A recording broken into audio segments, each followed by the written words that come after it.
हफ्ते भर पहले की बात है। इंडिया अलायंस के सभी नेता मंच पर मौजूद थे।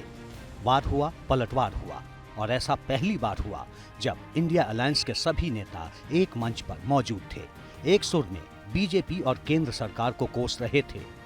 आज जो सत्ता में है वे अपने आप को राम भक्त कहलाते हैं।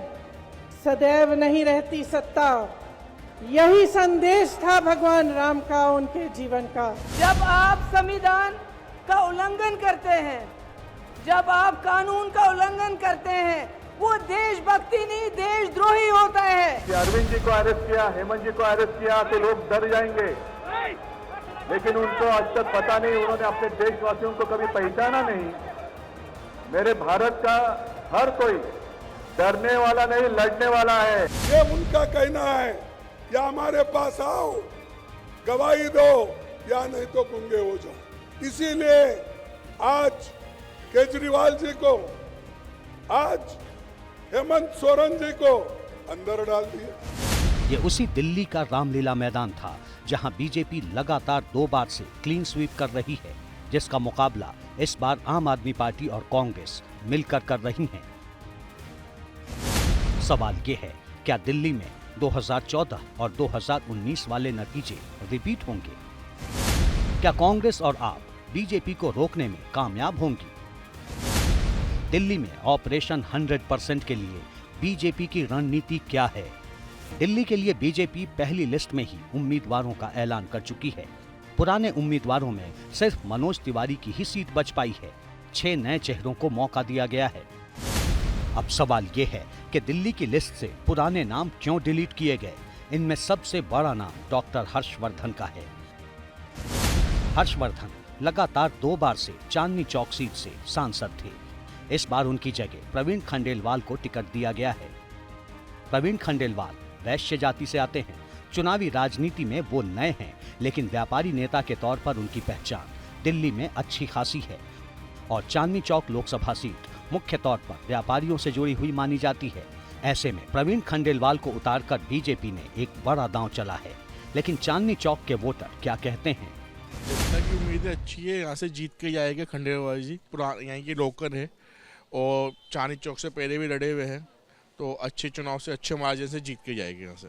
क्या वजह मानी जा रही है कि टिकट काटा गया है, नए उम्मीदवार को उतारा गया है? वजह तो कुछ नहीं होती, पार्टी संगठन तय करता है कि किस वजह से क्यों करे, क्योंकि मोदी जी का कहना है कि नए चेहरों को मौका मिलना चाहिए। हर्षवर्धन जी, ऐसा नहीं कि हर्षवर्धन जी ने काम नहीं किया चांदनी चौक में। हर्षवर्धन जी पिछले 10 सालों से सांसद थे। अगर काम नहीं किया तो पार्टी उन्हें दूसरी बार भी टिकट नहीं देती। चांदनी चौक से नई दिल्ली चलिए, जहां बीजेपी ने इस बार बांसुरी स्वराज को टिकट दिया है। चुनावी राजनीति में भले बांसुरी का चेहरा नया है, लेकिन उनके साथ उनकी मां सुषमा स्वराज का नाम भी जुड़ा हुआ है। इसी वजह से उनकी दावेदारी भी मजबूत नजर आ रही है।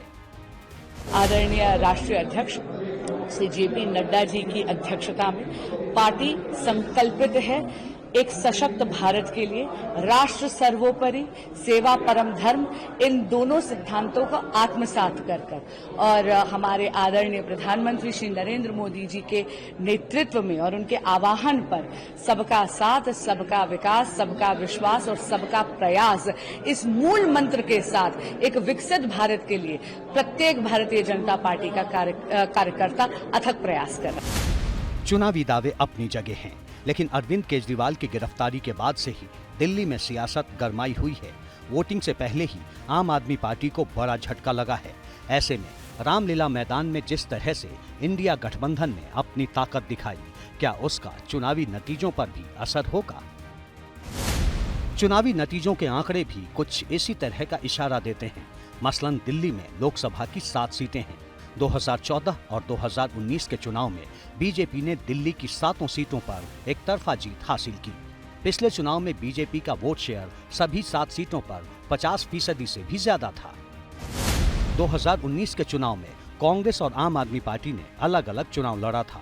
बीजेपी को करीब 57% वोट मिले थे, कांग्रेस को 22.5% और आम आदमी पार्टी को 18% के करीब वोट मिले थे।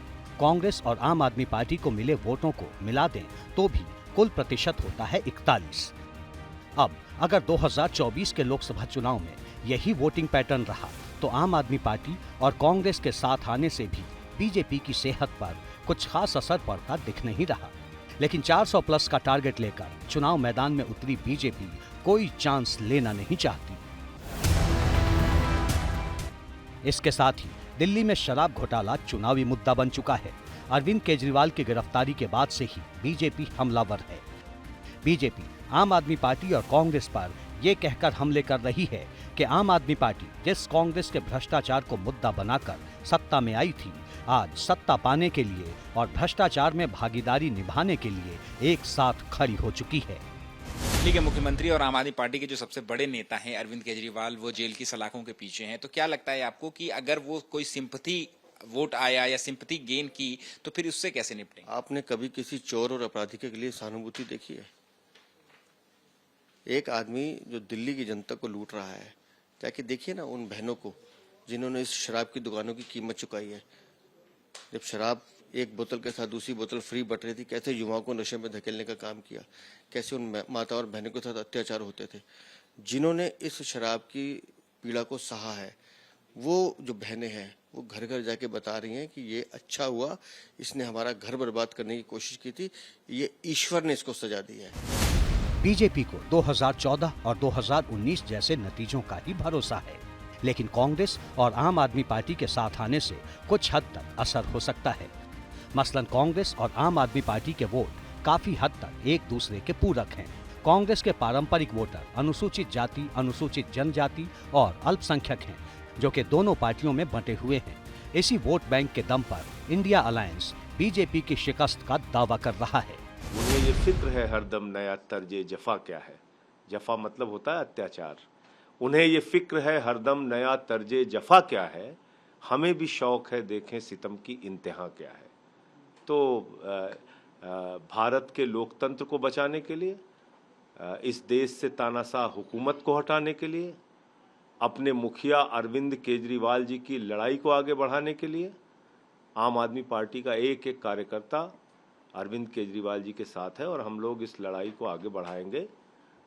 ये गलतफहमी किसी को नहीं होनी चाहिए, भाजपा के लोगों को, कि केजरीवाल जी को, मनीष सिसोदिया को, सत्येंद्र जैन को हम लोगों को जेल में रख के वो कहीं सफल हो जाएंगे। सियासत में दावे तो होते ही हैं, लेकिन दिल्ली में आम आदमी पार्टी ने अपने 3 मौजूदा विधायकों को ही लोकसभा का टिकट दिया है। ऐसे में महाबल मिश्रा को छोड़ दें तो आम आदमी पार्टी के बाकी तीनों चेहरों में कोई भी इतना पॉपुलर नहीं है जितना चुनाव लड़ने के लिए माना जाता है। यही वजह है कि बीजेपी दिल्ली फतेह को लेकर कॉन्फिडेंट है। दिल्ली में आम आदमी पार्टी कांग्रेस और छोटी पार्टियों को नुकसान पहुंचाकर बढ़ी है, लिहाजा चुनाव में टक्कर देनी है तो बीजेपी के वोट बैंक में सेंध लगानी होगी। वैसे दिल्ली में छठे फेज में 25 मई को वोटिंग है। तब तक राजधानी की चुनावी राजनीति के कई और रंग देखने को मिलेंगे।